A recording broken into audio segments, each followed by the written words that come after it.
protocol. Purpose: to create conditions under which a participant's over-precision self-model can briefly loosen, in a container safe enough that the loosening is recognizable rather than destabilizing. To do this without any received contemplative vocabulary, without asking the participant to describe or claim the shift, and without treating it as an achievement. Preconditions for the facilitator. Before the group opens, the facilitator does their own settling. This is not preparation for the group, it is the intervention. The participants' nervous systems will co-regulate to whatever field the facilitator brings. Everything else follows from this. Working checklist for the facilitator's own state 5 minutes before the room opens. Feet on the floor.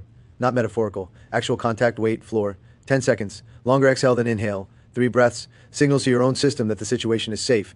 Nothing needed from the session. Not attendance, not engagement, not progress, not gratitude. If something is needed, name it silently and set it down, undefended. Notice any tightness of role. The facilitator, the person who knows, and let the tightness soften. You are a person in a room with other people. Available. Nothing on your face or in your posture that says, come to me, or stay back. Just present. If any of these cannot land in 5 minutes, that is diagnostic.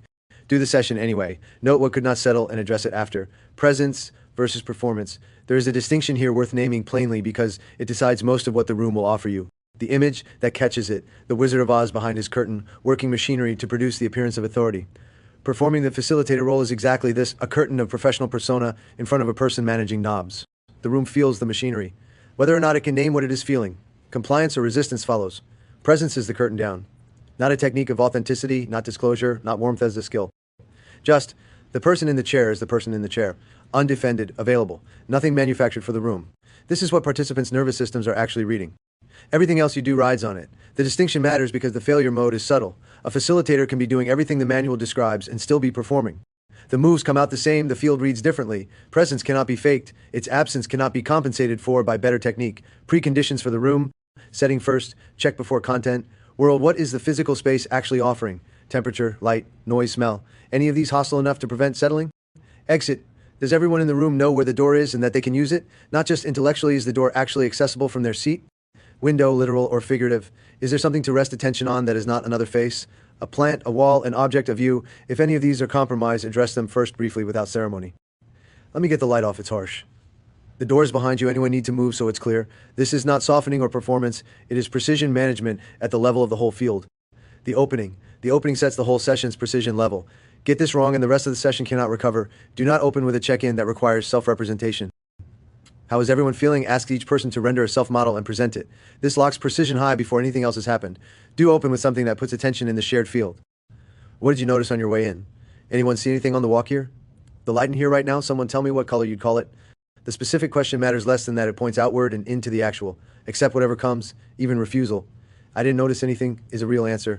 Do not push for more. The point was to shift attention, not to collect data. 5 to 8 minutes at the opening, moving slowly enough that the room's own pace can emerge. The middle is where the actual work happens. There is no single move because the room dictates. What follows is the toolkit, not the sequence. When someone is fused with a narrative self-model, ask where it lives in the body. Where do you feel that?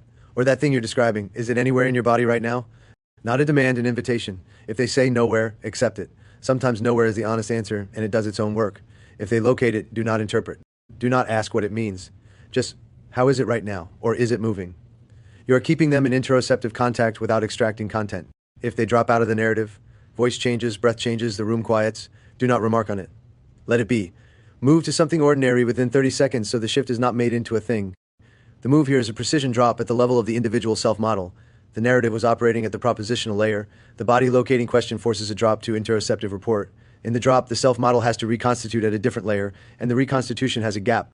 The gap is what the work is for. When the room's collective precision is high, slow the pace of speech. Yours first. Theirs will follow. Introduce a pause longer than the group's tolerance. 10 seconds is usually enough. Do not fill it. This is not a therapeutic silence. It is a precision reset. If someone breaks it with a nervous joke, receive it kindly, and let the pause continue after. Bring attention to something concrete in the room. The heater just kicked on. It's gotten darker outside.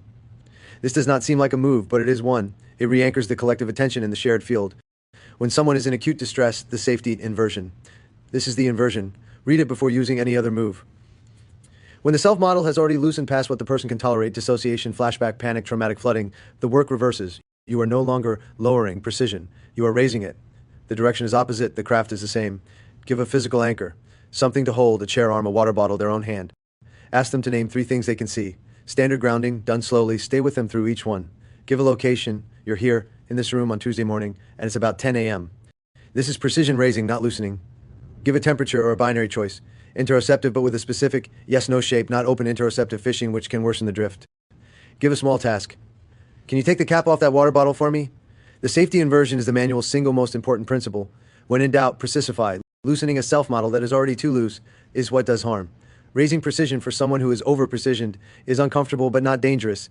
If you cannot tell which state the person is in, treat it as the loose case and precisify. This is the safer error. When something loosens in someone, do not name it. Do not congratulate. Do not treat it as evidence. Do not ask them to describe what happened. Let the silence sit for a beat longer than feels comfortable.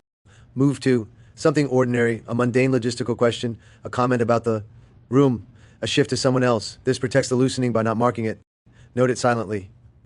It happened. That person's system now has a reference point it did not have before, even if they cannot articulate it. When you don't know what to do, say less rather than more. Return attention to the room. What's it like in here right now? Trust the field. If your own regulation holds, the room's own dynamics will produce the next move. Your job is not to have an intervention ready, it is to remain a stable presence within which movement is possible. The closing. The closing is as important as the opening, and most facilitators rush it.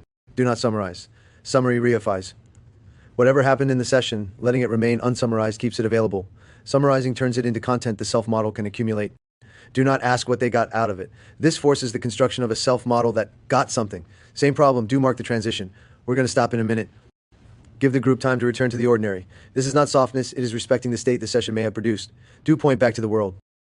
What's the rest of your day look like? Or what's the weather doing? Return them to concrete conditions, not to reflection. Do not extend the session. If something powerful is happening at the end, still stop on time. The container being reliable is more important than any single insight being pursued.